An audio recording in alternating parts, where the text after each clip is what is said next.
Hi friends, நம்ம இன்றைக்கி beef குழம்பு எப்படி வைக்கலாம் அப்படிங்கிறத பார்க்க போகிறோம்.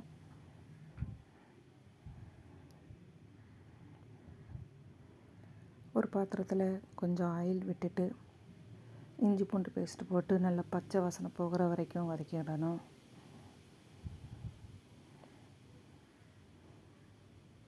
பீஃப் ஆல்ரெடி நம்ம க்ளீன் பண்ணி வச்சுருக்கோம். அதையும் இந்த இஞ்சி பூண்டு பேஸ்ட்டு கூட சேர்த்து நல்லா கிளறி விட்டுக்கணும்.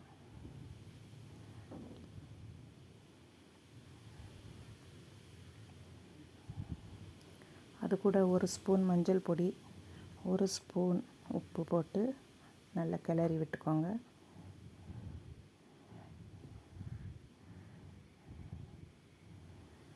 இப்போ கறிவேப்பிலை போட்டு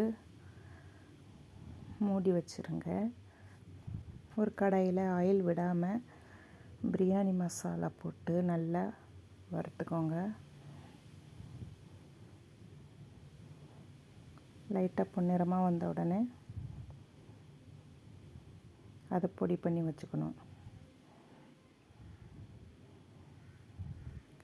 ஏற்கனவே அடுப்பில் கறி வெந்துகிட்ருக்குல்ல, அது கூட இந்த பொடியை போட்டு மிக்ஸ் பண்ணி வச்சுருங்க.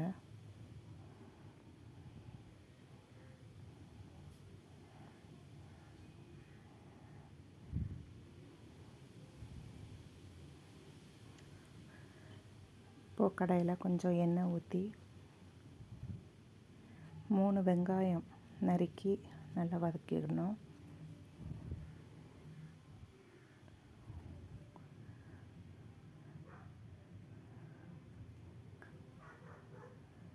அது கூட இஞ்சி பூண்டு பேஸ்ட்டு போட்டு அதையும் சேர்த்து வதக்கிக்கோங்க.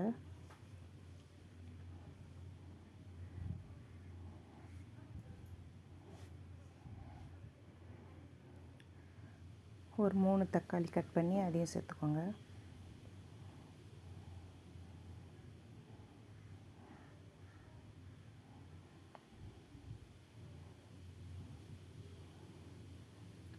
இப்போ இது கூட மட்டன் மசாலா, மஞ்சள், மல்லி, வத்தல் இதையும் சேர்த்து நல்லா வதக்கிக்கணும்.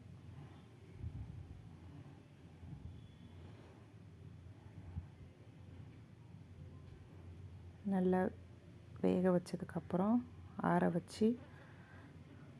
அரைச்சி நல்லா மையாக அரைச்சிக்கோங்க. அது இந்த கறி கூட சேர்த்து நல்லா மிக்ஸ் பண்ணி விட்டுறணும். உப்பு தேவைன்னா சேர்த்துக்கலாம். நான் ஏற்கனவே கறி வேக வைக்கிறதுக்கு உப்பு போட்டதுனால இதில் சேர்க்கலை.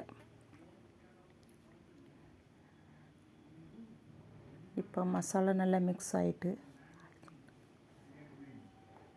கறியும் நல்லா வெந்து ரெடி ஆயிடுச்சு.